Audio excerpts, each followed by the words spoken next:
Imagine receiving your pay in 1910. You open the envelope and count every dollar your employer promised you. There is no federal income tax line. No money has been withheld for Washington. There is no Form Dello and 40 waiting at home, and for most Americans there is no annual encounter with a federal tax collector at all. Yet the federal government is not imaginary. It maintains an army and a navy. It operates courts, carries the mail, pays diplomats, patrols coastlines, constructs public buildings and services a national debt. So where does the money come from? The surprising answer is that, for much of American history, the federal government's cash register was not attached to your paycheck. It stood at the water's edge. Every ship entering New York, Boston, Philadelphia, Baltimore, or New Orleans carried more than cargo. It carried federal revenue. Before a crate of British cloth, a barrel of Caribbean sugar, or a case of French wine could enter the American market, a customs officer calculated what was owed to the United States. In effect, every arriving ship delivered a tax return. That system financed the country for more than a century. It helped pay Revolutionary War debts, supported national expansion, and even carried the government through periods when the United States had no permanent tax on personal income. But there is an important qualification. America briefly imposed income taxes during the Civil War. Those taxes were treated as emergency measures and expired afterward. What America did not have until 1913 was a permanent, constitutionally secure federal system for taxing income year after year. Understanding why that changed requires following the money through three places: the harbor, the frontier, and the battlefield. And it begins with a government that was nearly powerless to collect anything. When the Revolutionary War ended, the United States had independence, enormous debts, and no reliable way to put money in its own treasury. Under the Articles of Confederation, Congress could ask the states for funds, but it could not effectively compel them to pay. The requests went out. The money often did not come back. Creditors waited. Soldiers who had already fought for the new country waited. Foreign governments watched a republic that had defeated Britain's struggle to pay its bills. This failure was one reason the Constitution gave the new Congress the power to collect taxes, duties, imposts, and excises. But the same generation that wanted a government capable of surviving also feared creating one capable of reaching too easily into private property. Direct taxes faced constitutional restraints. Congress generally had to divide their burden among the states in proportion to population, an awkward formula that ignored how wealth was actually distributed. The arrangement did not make federal taxation impossible. It made some kinds of taxation far less practical than others. Customs duties offered an elegant alternative. The first Congress placed duties on imported goods in 1789. Collection was concentrated at ports, where cargo already had to pass through a limited number of physical checkpoints. The government did not need agents visiting every farm and workshop. It needed collectors, scales, manifests, and warehouses along the coast. That distinction mattered. In a nation spread across difficult terrain, collecting money from millions of individuals would have been enormously expensive.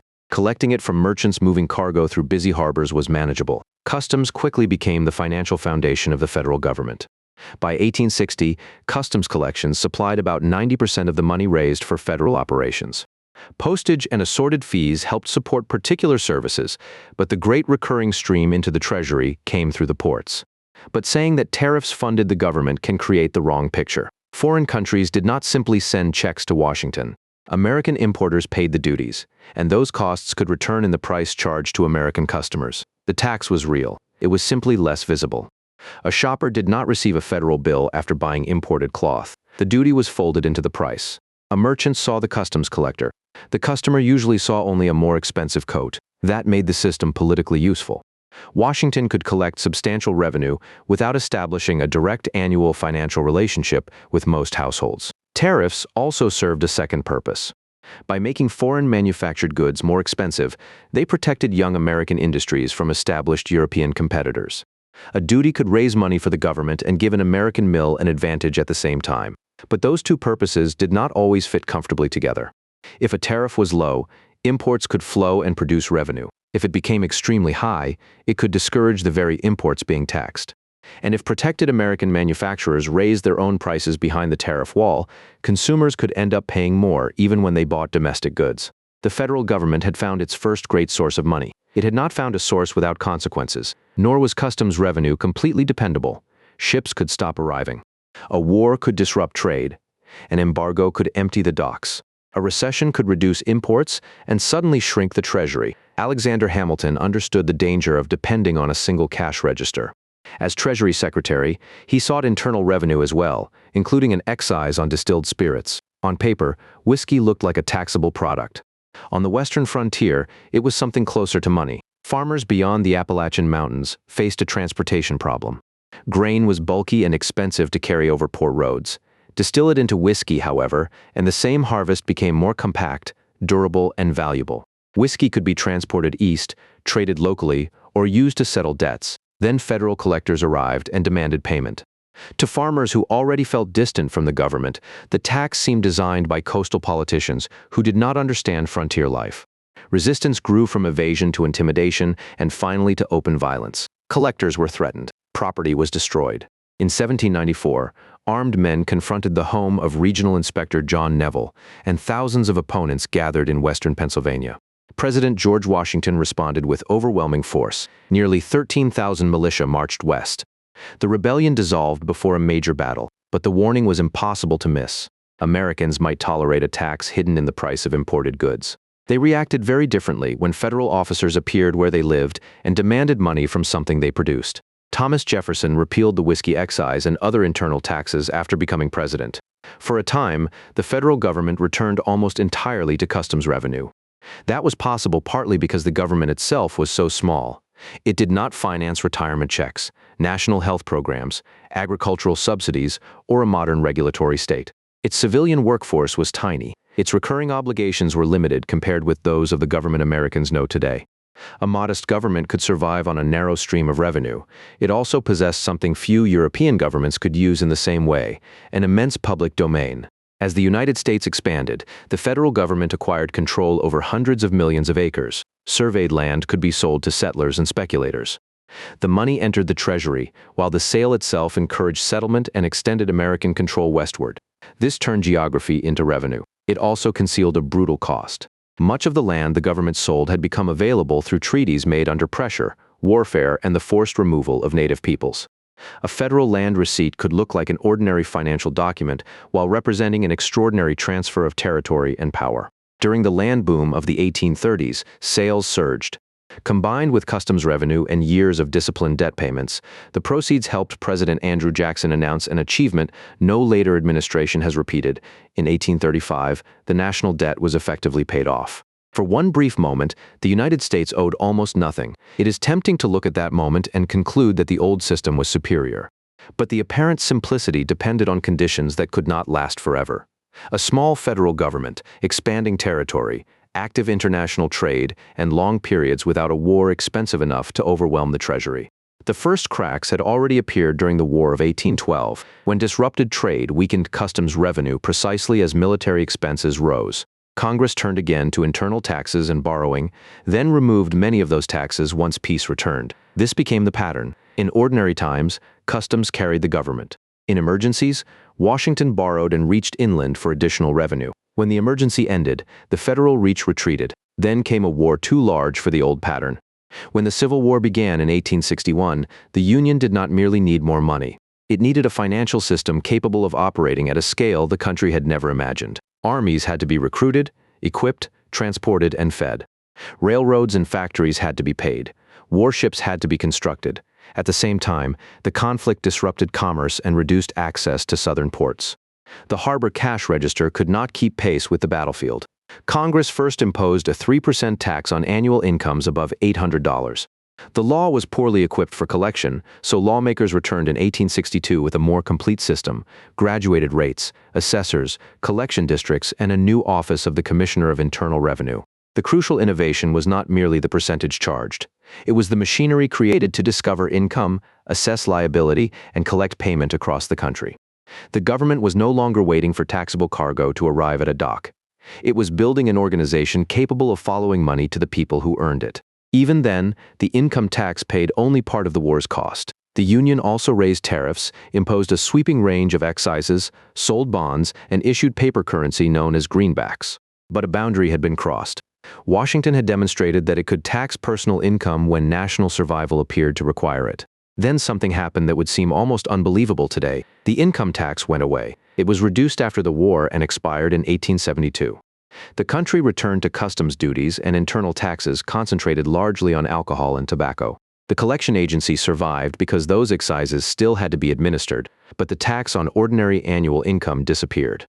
For roughly 2 decades, the Civil War income tax looked like a closed chapter. The economy, however, was creating a new political problem. Industrialization produced rail networks, giant corporations and fortunes on a scale that earlier Americans could scarcely imagine. Tariffs helped protect many domestic industries, but the cost of the system was distributed very differently from its benefits. A wealthy investor and a struggling farmer might pay the same tariff-inflated price for a tool or a piece of cloth, but that extra cost consumed a much larger share of the farmer's income. Meanwhile, owners of protected industries could benefit from reduced foreign competition. The old revenue system increasingly appeared to tax consumption while allowing enormous private incomes to remain beyond Washington's reach. The question changed. Americans were no longer asking only how the government could raise money. They were asking who should carry the burden. In 1894, Congress attempted an answer: a 2% tax on incomes above $4,000. At the time, that threshold placed the tax far beyond the earnings of most households. The proposal was aimed upward, toward high incomes and income derived from property.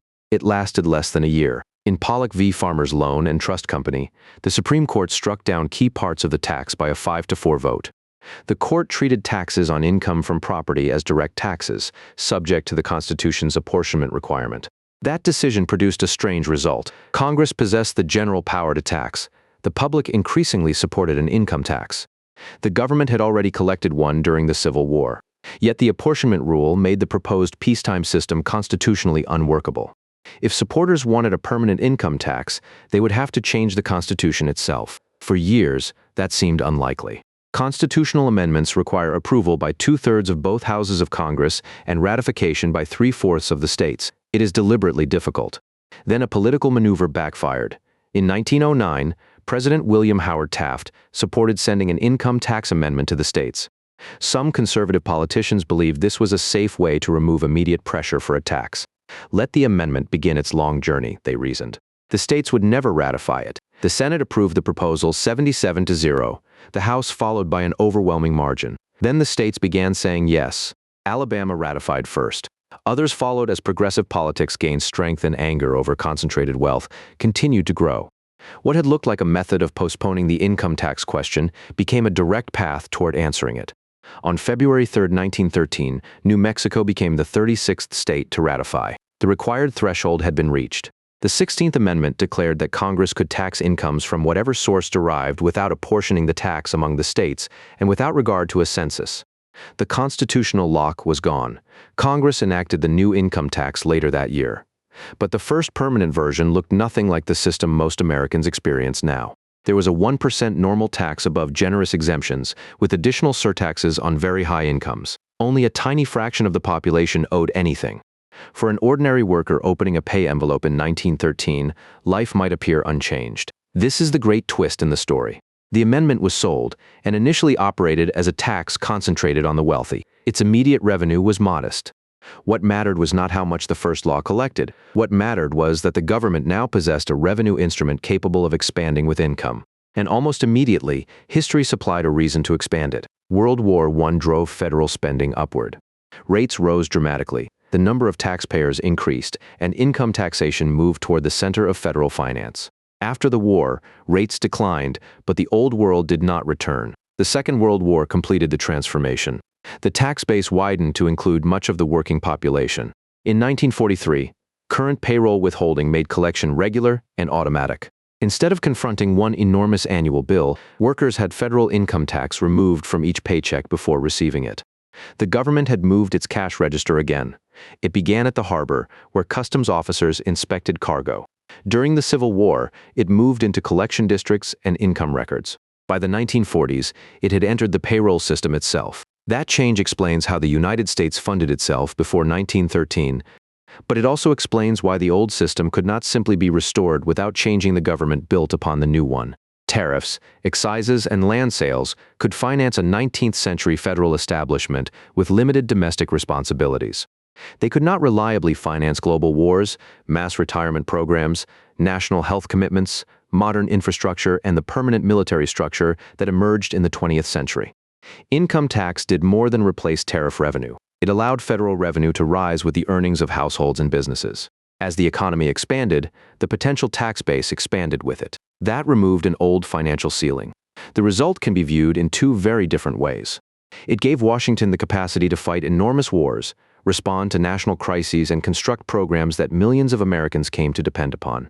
It also gave the federal government routine access to income in a way the founding generation had deliberately made difficult. Both statements can be true. And the world before income tax was not a world without taxation.